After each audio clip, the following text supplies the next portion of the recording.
Hi, Glenn. Hi, Ann. How are you? I'm all right. I'm looking out my window at snow everywhere here in Brookline, Massachusetts. But I want snow. We need a little more snow out here in Madison, Wisconsin, so we can get our ski trails going. It's very beautiful.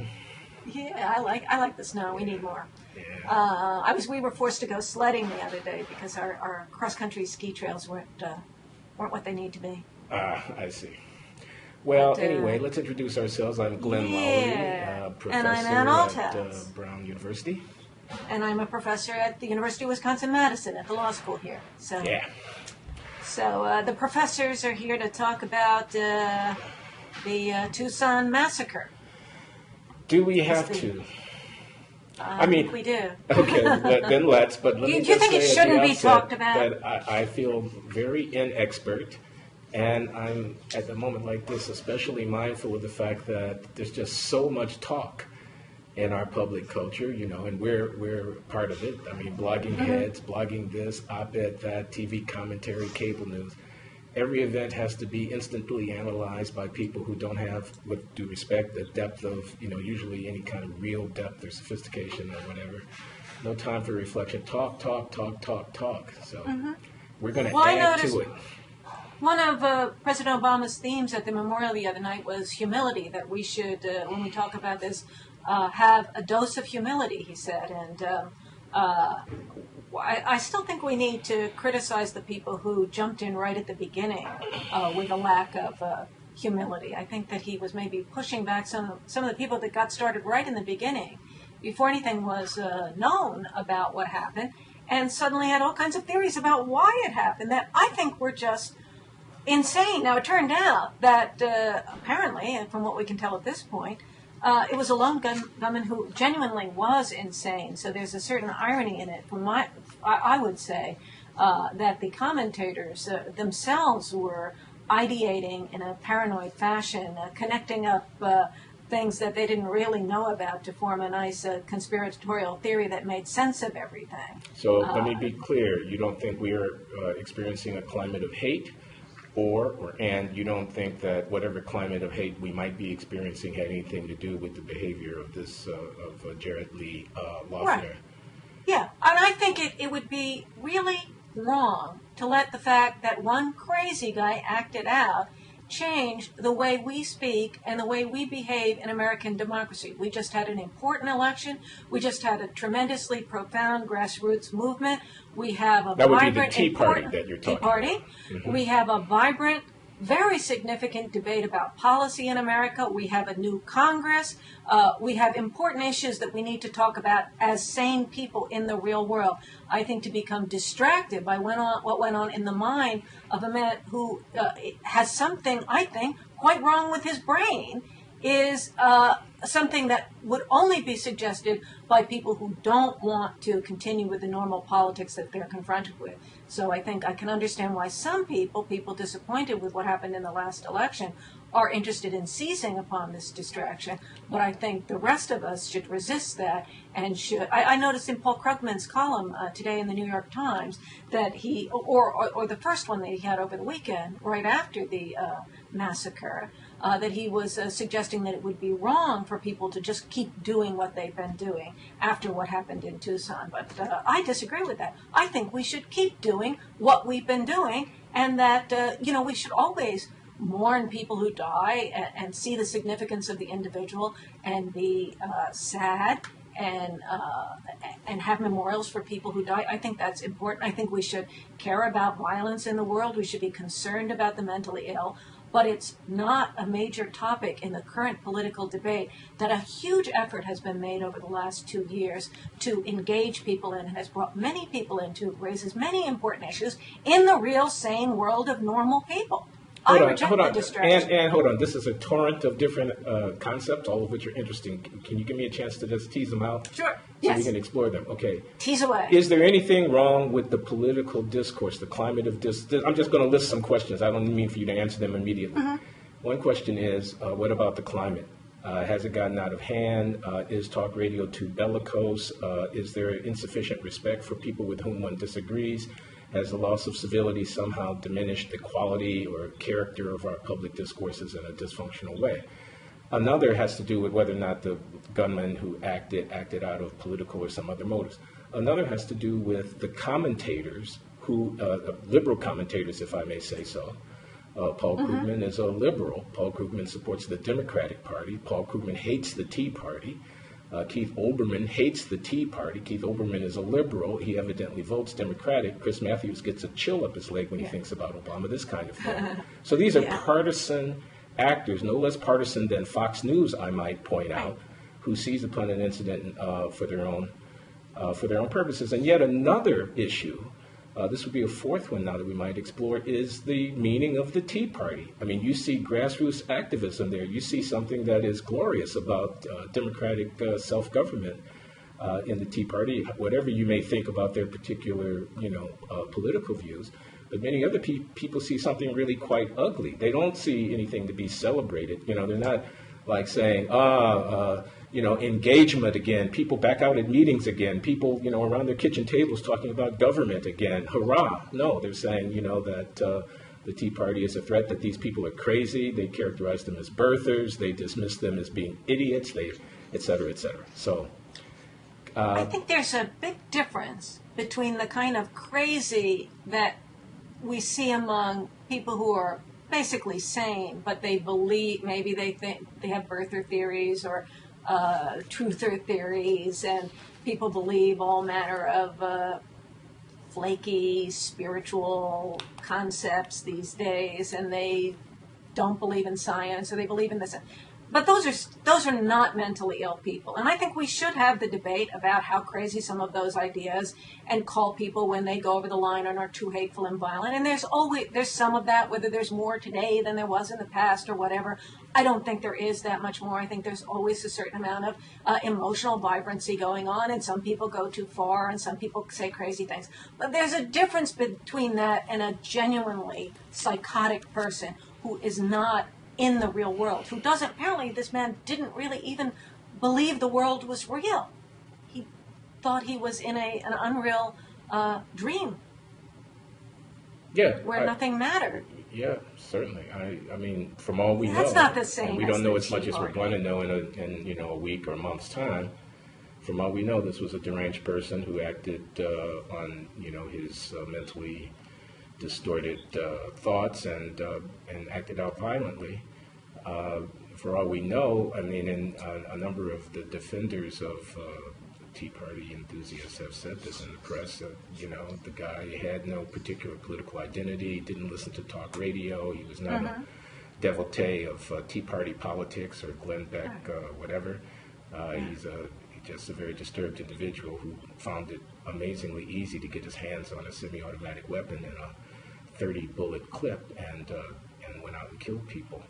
So, and also he manifested his insanity quite a bit around other people for a long period of time. Yeah. And we don't have the culture or the mechanisms in place to stop someone like that before they act. That's yet another so issue. I think that the concerns about guns and the concerns about how we treat the mentally ill are what the massacre should put to the front of the stage. I don't think that it should be connected with politics or with things about hateful speech or the civility material or the Tea Party. I think those things are interesting too, but I think it's just wrong. It's just irrational. It's participating in the same paranoid style of reasoning to connect what Jared Loughner did with these other events. I mean, it just looks opportunistic. No, it's opportunistic. And shameful That's the word. For that reason. But it also just doesn't make sense.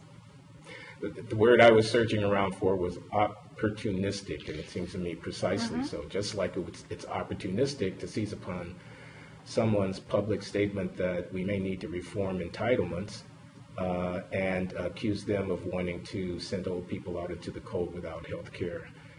Just like it's opportunistic to seize upon someone's thought that end-of-life medical care decisions should be made rationally, and to seize upon that and characterize them as favoring death panels to pull the plug on grandma. I mean, there's enough opportunism to go around on both sides of the aisle, no? Yeah. Yeah, I would rather promote clear, critical thinking and rationality than civil speech and politeness and that kind of etiquette of speech. I think it's fine for people to speak in an emotional way and to use colorful and exaggerated and comical forms of speech. I don't see the problem with that. Metaphors of violence. Oh, I want to put a bullet in the brain of somebody. Well, that's. I think if you say I want to kill metaphorically somebody, speaking, you know. I think there's a lot of metaphor, a lot of the normal metaphor, like even words like a battleground state or campaign is actually a war term. If you try to extract the metaphors from speech, I mean, speech is just loaded, to use a term, with dead metaphors and semi-metaphors and semi-automatic metaphor. And, I mean, you just can't take that out of speech unless your goal really is to keep people from being able to speak or to trip people up every time they try to talk by saying, oh, now you've said something violent. Sure, there are more direct things that are really advocating violence, and those should be singled out. But this war on metaphor, to coin a phrase, is ridiculous. I take arms against the war on metaphor. Okay, so you don't think there's a problem with the quality of our political discourses. You don't think that the 24/7 news cycle is debasing our political discussion. You don't think that the partisan personalities like a Glenn Beck or O'Reilly or an Oberman or something are a problem? You think everything's okay on that I front? think it's the great American tradition of vigorous debate. I think you can go back to Thomas Paine. I think it's what we do in America, and I don't think it should be. I don't think it should be denounced. Okay, now let me push back a little bit. Actually, I think I agree with you almost 100%. But I did actually sit down and watch a Glenn Beck show a few months ago. I can't take Glenn Beck myself. So I mean, I just watched it. I just wanted to see what was going on there, and I was stunned at the demagogue. What felt to me like a kind of oily. Slick, manipulative, ugly demagoguery. Mm-hmm. I mean, I really didn't like it. The insinuations about, socialism and communism and the numerology, borderline numerology conspiracy theories, the little blackboard with the circles and the arrows and the scribbled phrases, and this guy Why do you think prancing that works around. on people? The drama, the rising pitch of the voice and then the quiet whisper and the... It corny, really isn't it? unnerved me. Okay, Well, now I'm not saying this from I'm against the right wing posture. I'm saying this from intelligent observer of public discourses.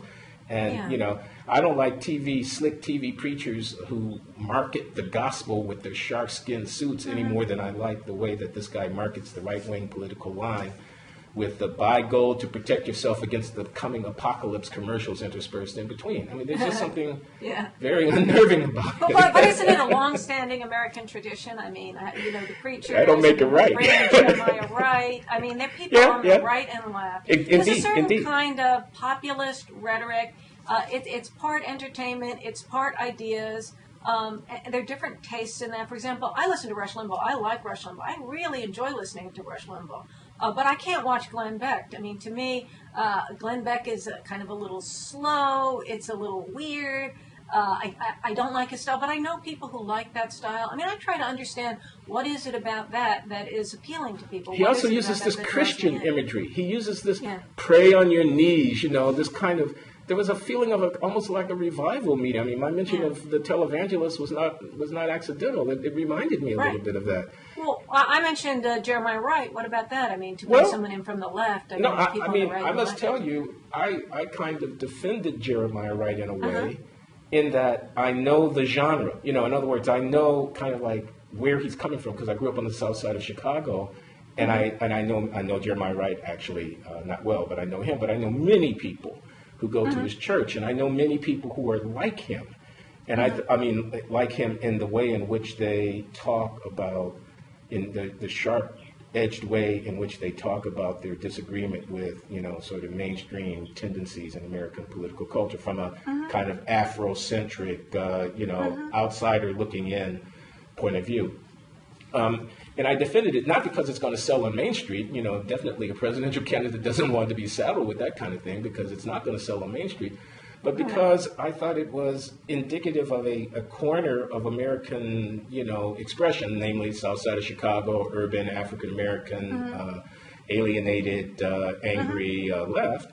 That is just as much a part of this as the NRA out there in South Dakota is a part of this great country. And shouldn't have been dismissed out of hand as wacky, crazy, or whatever, but should have been understood, within its kind of cultural and historical context as one voice of many different voices. This one a little scratchy, a little loud, a little sometimes disquieting, but nevertheless, in some sense, legitimate. That's what I thought. I thought Jeremiah Wright's outbursts were, a legitimate part of the discourse, even if I didn't agree with everything that he was saying. I think that if we go too far in the direction of this civility and etiquette, we're kind of privileging some people over others. We're privileging people who are more educated, people who come from a background where politeness and niceness is the cultural style, and delegitimizing people who come from a different sort of culture where maybe exaggeration and harsh speech is the thing, people who use more imagery. And that's on the left and the right. I just don't want to delegitimate a kind of a style of speech and a vibrancy of speech. I think that it's appealing to some people on the left right now to do that because of the Tea Party movement and because of the results of the next election. But they're going to look like hypocrites very soon, or at least eventually, because they're going to be back to criticizing the government and saying their outlandish things and wanting to go see the new Michael Moore movie or whatever. I mean, there's always things like that. I just think it's a swipe at people who think in more colorful, artistic, comical, satirical ways and so forth. This idea that we need to control the speech in order to get at the truly violent people, I just don't think it even works. I mean, I think that, in fact, if there were some speech that we know that Jared Loughner, we don't know, but it seems that Jared Loughner didn't watch TV, didn't listen to the radio, actually didn't get drawn in by Rush Limbaugh or Michael Moore or Glenn Beck or any of these people. Right. So if you wanted to think, what would a marginal person like that, who really was questioning whether there was any meaning anywhere, and was, maybe, I think he's diseased and nothing would have brought him back. But imagine a kind of an outsider, a loner person who's looking for something to grasp onto. What would it be that would reach out to him? It probably wouldn't be the most bland, polite, nice person explaining things in a completely reasonable, rational way. It probably would be someone with a more comical, outlandish, exaggerated form of expression.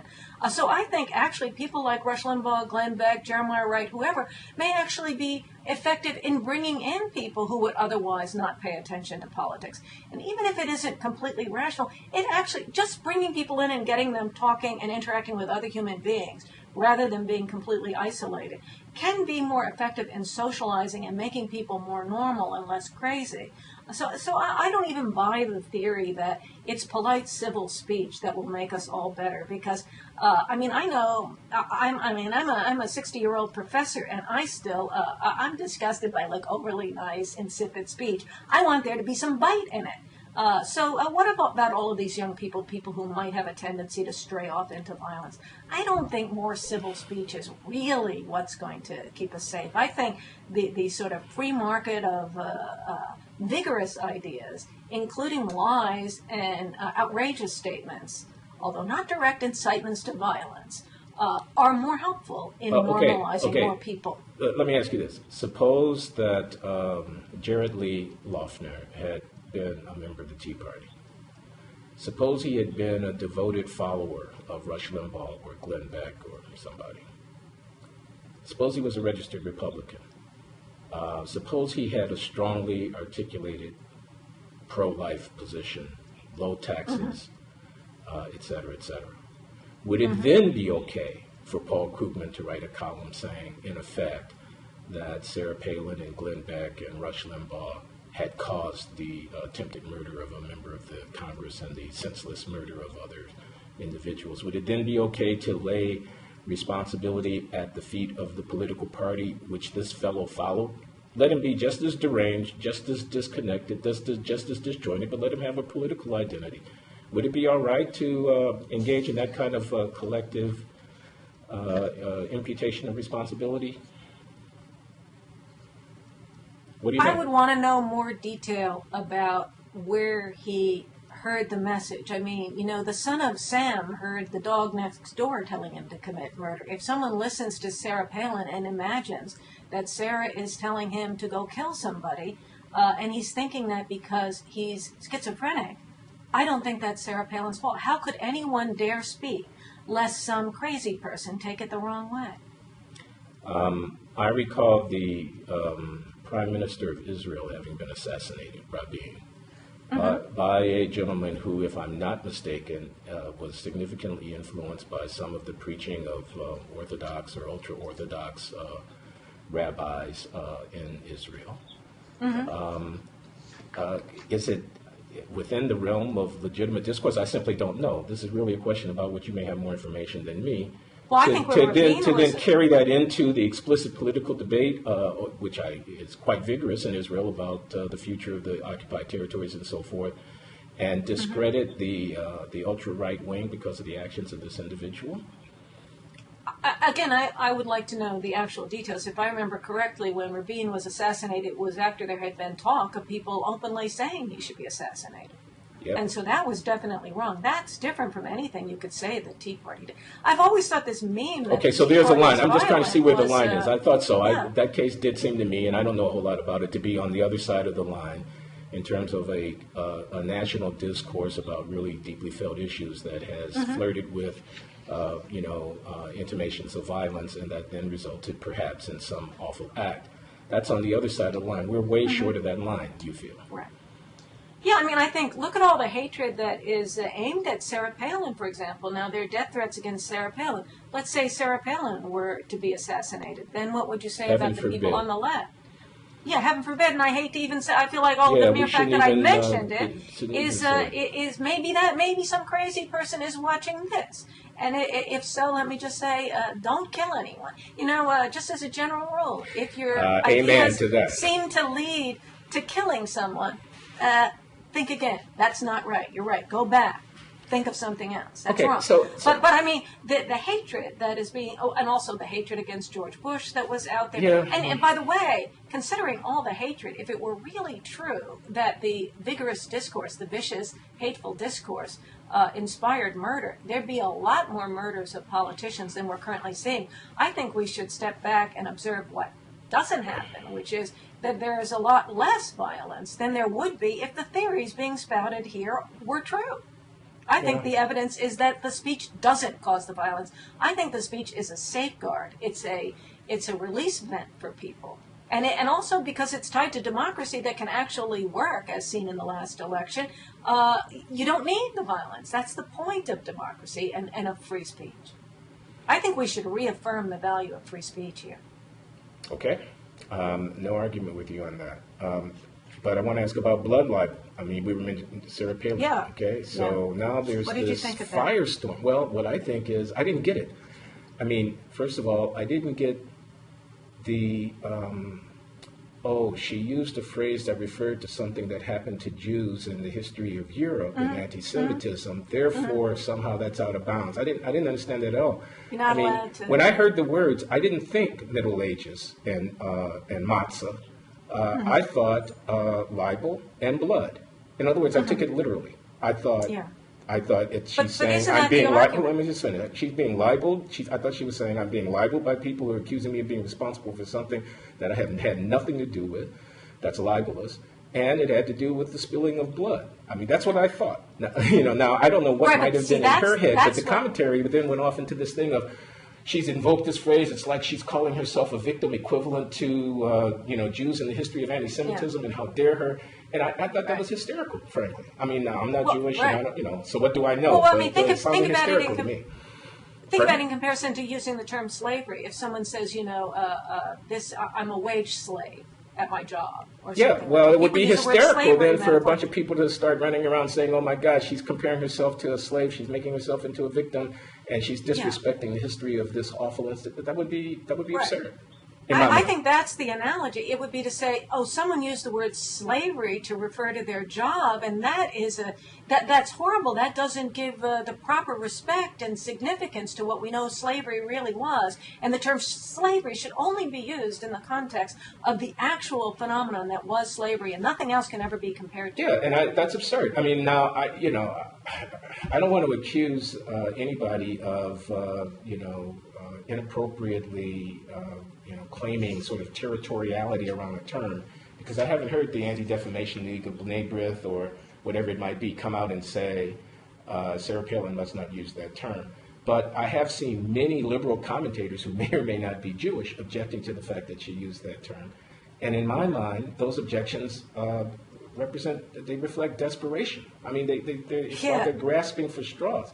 And they also reflect the kind of herd mentality in the media, in which a bunch of people listening to each other repeat back and forth, and they end up talking about the same inane point over and over again until the fact that they're talking about it becomes the story, and not the inanity of the text that that engages their attention. So the word. And by the way, I have no brief for Sarah Palin. I mean, I'm not a Tea Party devotee. I mean, it just seemed absurd to me that she would become the issue. And now, ironically, if the idea was let's preserve the term blood libel to refer to this one specific thing that it was used to mean historically that's really important and people should know that term and use it only for this one thing, well, the very people who said that were really opportunistically using that term that they wanted to keep kind of sacred and special, using it as just another thing to throw at Sarah Palin because they love throwing at Sarah Palin whatever they opportunistically can find to throw at her. And then ironically, it backfired, because now if you look up this term blood libel that people wanted to restrict to this historical slander against the Jews, if you look it up, what you see all over the front page of your Google results will be Sarah Palin. Now the most known connection with the words blood libel is Sarah Palin. Look what you've done. That's great. If you wanted to keep it pure and sacrosanct, it totally backfired. That's the way Google works. Here's another topic in the same general area, which was the president's speech, which has been very well received. What did you think? Not so much of the speech, although of course feel free to comment on that. I mean, I'll say for my own part that it was a very good speech. I thought very effective speech, and so most of the commentary has concluded. But what about the applause, the setting, the audience? And what about the post-speech commentary in which many people were rushing to say, Obama's got his mojo back, Obama the healer, and things of this kind? Any reactions? I was just listening to Rush Limbaugh, what he was saying. That I don't really watch any TV commentary. I just can't tolerate it. But from what Rush Limbaugh said, and I do listen to Rush, he said that on Fox they were all saying what a good speech it was, but over on CNN they were all saying it wasn't good and he didn't do what he was supposed to do. So what's with that? I don't know, but I thought the jury was pretty much in, and I haven't done any systematic investigation, that it was a pretty good speech. I guess I missed the CNN. I mean, there was some criticism about the applause and the sort of pep rally or campaign-like feel that the setting and the interruption at certain points with applause engendered. The president couldn't control that, and I don't think he was entirely comfortable with it. Some have said that he might have, admonished the audience or, asked them to tone it down, to withdraw their demonstrations because that was inappropriate to the setting. But I don't think you can hold it against him for not having improvised that one on the cuff. He couldn't really control the setting or the audience's response. Well, maybe the president should have more image control and should have his people. I didn't really read the details of it, but I noticed he didn't have the usual teleprompter. I thought it was a little awkward. There was too much introductions by the university president. And there was the speech was a little too long, but it was lengthened by the applause, and they didn't need to be in a sports arena. You have a bunch of students in a sports arena; they're probably going to behave the way. I mean, they're so far from the scene of the action. It's not the same as having it in a memorial service in a cathedral, where the architecture, the solemnity of the setting affects the induces way a setting, people. So that was kind of understood that somebody chose the arena. I was distracted. My husband had trouble watching because he couldn't take the applause. He just thought it was so inappropriate for a memorial service. He had to leave the room. I sat and watched the whole thing. what bothered me was the way they had that black barrier up surrounding, I guess it was the victim's family. I came in kind of a little in the middle, though I saw the whole president's speech. I couldn't understand why, the president and the officials were over here on this one side, and then there was this black curtain barrier, and then the family was inside that. Was that so we wouldn't look at them as they were suffering in their grief, but we could still see them? Or was it so they couldn't look at the president? I just couldn't understand what that was. So the optics of that. Now, there were a number of shots of Michelle Obama comforting what I assume to be the spouse of the Congresswoman, or am I correct about that? Yes. Yeah. Yeah, and those were touching and moving in a way, and I again, I would never impugn the motive of people who have this awesome responsibility of conducting this kind of national ceremony, and she was appropriately comforting and empathetic. But I don't know. I mean, they're probably in a situation where anything they do would leave them susceptible to some kind of criticism or another. So I'm loath to make too much out of that. On the other hand, I must say that in some of the commentary after the speech, I detected a kind of, Obama's got his mojo back, kind of, the president's on a roll. He had a great, lame duck session, and now he's, come out and given a wonderful speech that seemed a little bit unseemly to me, actually. I don't know. What do you think? Oh, I see what you say. You think it's unseemly because, after all, it's a memorial. It should be about the wounded and the dead. Indeed. And the president did what he was supposed to do. Can Obama get back in the... he did what he was supposed to do, and hurrah! I mean, and yes, he is a dignified presence, and he was a healer in chief, is what one of the headlines I saw was reading, and that is his job at such a time, to do such a thing, and he did it, no problem. But then I think that should be it. I mean, spending 20% of your broadcast after the fact praising him for doing the job and making it be about him just seemed to me to be, I don't know, again. In the aftermath of a shellacking in an election, we in the mainstream media are all too eager to extol the virtues of our great president, who is intelligent and articulate. And you see, the next 2 years bode much better than the last two, and so that just rubbed me the wrong way, I must say. Yeah. Well, I don't like to see. I just don't think it works for these news people. It's one of the reasons I don't watch the TV news. I can't stand that it's so obvious that they're trying to help him. Could they at least be a little more subtle about it? I mean, speaking of civility and toning down rhetoric, could you tone down the rhetoric about promoting the president and give a little bit more of an impression of being a neutral journalist or thoughtful commentators or something like that? But I wanted to ask you what you thought about the religious aspects of the memorial. I mean, to some extent, it was not religious. Then there were some other odd things. I didn't see the beginning, but apparently there was some kind of Native American shaman going on. Oh, I saw that. That was really quite interesting. I heard it on the radio, actually. I was in my car as the thing was starting. I saw that. It was quite extensive, this Native American religious invocation. He talked about relationship to the animals and to nature. I don't know a lot about Native American religion in that part of North America, so I can't get into the specifics. But I mean, it went on for some time. I thought it was interesting, and the question that it raised in my mind was: does this happen at ceremonies, public ceremonies in that part of the country? On other occasions, maybe this is a part of the public culture of the Southwest that I just don't know anything about, because after all, American civilization there is built on the ruins of, another culture, and paying respect for it.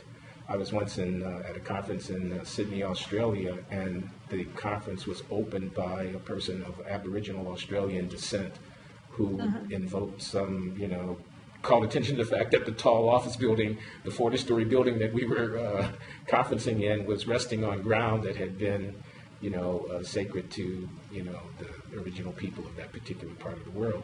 And I thought perhaps something like that is characteristic of public culture in the Southwest. That's And, possible. if that's so, then that would perhaps account for it. But I actually don't know. It was quite noticeable, though. It was One thing I think is offensive there is that there's some sort of a sense that these sort of native peoples' religions are kind of different from the religion that we worry about when we think about religion and government or separation of church and state, that it's not really real religion. It's sort of a folk kind of charming. I think it's a little bit patronizing and diminishing to treat the religions, these smaller religions or these native religions, as if, well, if we had a rabbi or if we had a Christian minister, that would be divisive, or that would seem to be the wrong kind of mingling of church and state. But if we bring in a Native American shaman, it's not real religion. It's kind of almost like a play religion, and I think that that's disrespectful to the very people that are being highlighted. But it wouldn't have been inappropriate to have a Christian minister or a rabbi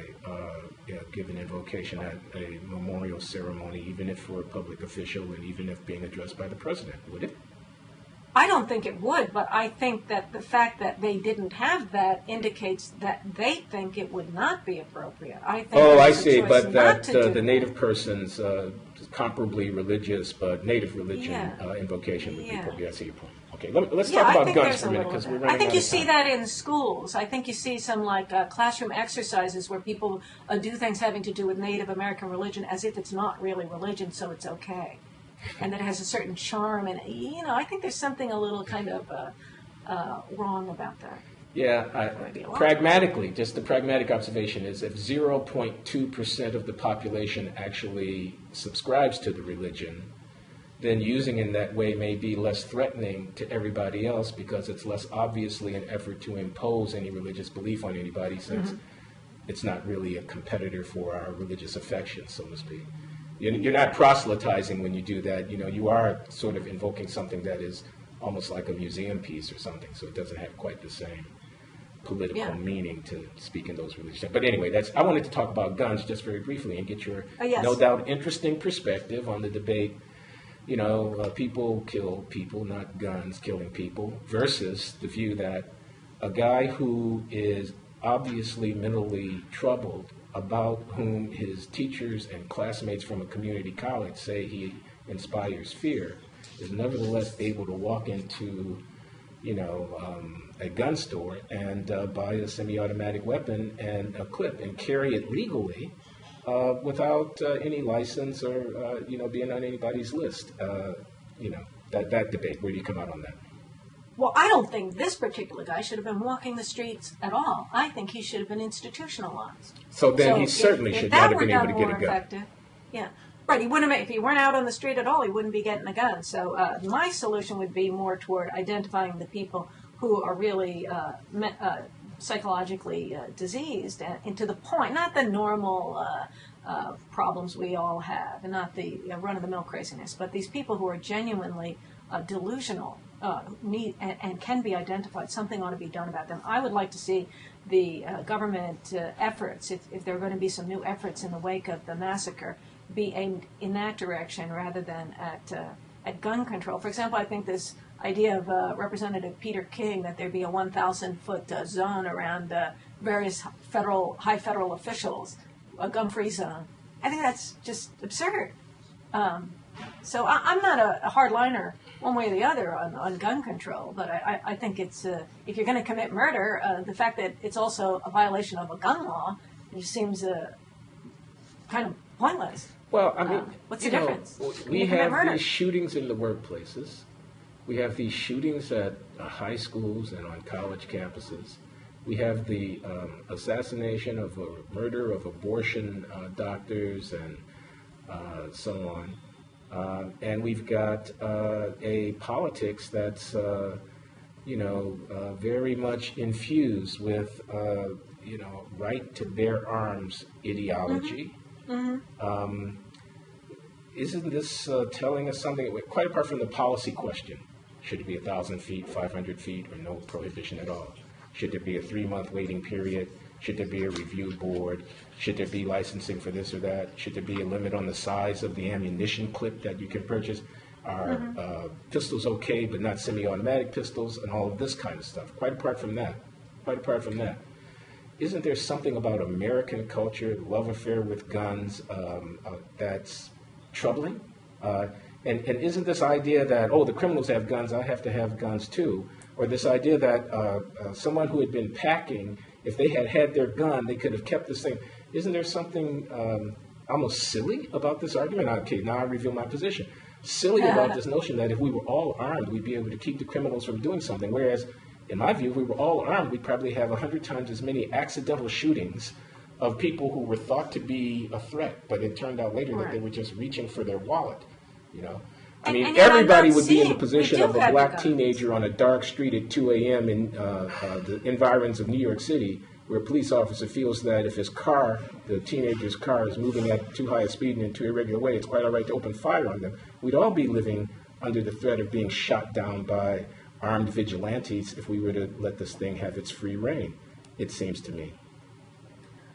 Well, it seems to me we don't have that much shooting going on, and we have an awful lot of guns. The kind of guns that I like the way people have guns in their homes to defend themselves, so I think there's a particularly strong benefit to having people have guns in their houses. I mean, I think it deters burglary. I celebrate everybody who has a gun in their house because I think it makes it less likely. I think that the people who don't have guns in their houses are benefited by the fact that the burglars don't know where the guns are. Well, the evidence is very spotty on the causal effect and diminishing crime of private gun carriage. And you say we don't have that many shootings, but as you must know, the murder rate in the United States dwarfs that. In comparable advanced Western countries in Europe or Canada or whatever. They're right across the border there in Canada. Their society is very similar to ours. They have many fewer guns in people's homes and many fewer dead people from guns. That doesn't prove anything. States with the highest gun ownership rate also have the highest murder rates, and the states with the lowest gun ownership rates have the lowest murder rates. Doesn't prove anything, but it's not consistent with the view that widespread gun ownership deters violence. If you're going to talk about Canada, I'd like to see some more fine-grained comparisons. You're talking about a very northern climate that's more sparsely populated. Where are the murders in the U.S.? Aren't they in more concentrated metropolises? And aren't they more in the South and during the warmer weather? I think the Canadians are staying indoors more, and they're not out murdering each other. But, maybe they're nicer, maybe they're more polite, maybe they resolve their disputes more amicably. But what are you going to do about all of this? We have the culture that we have, and what do you think, how do you want to try to change it? Well, you can push against, I agree. We have the culture we have, and it's not going to change readily or easily or quickly. But you can either go with it or you can push against it. You can call us to higher ground and point out the irrationality of the way that we live and around guns and gun violence. I find it really quite irrational, but we probably differ about that. Or you can sort of go with the flow and say, that's the hand we've been dealt.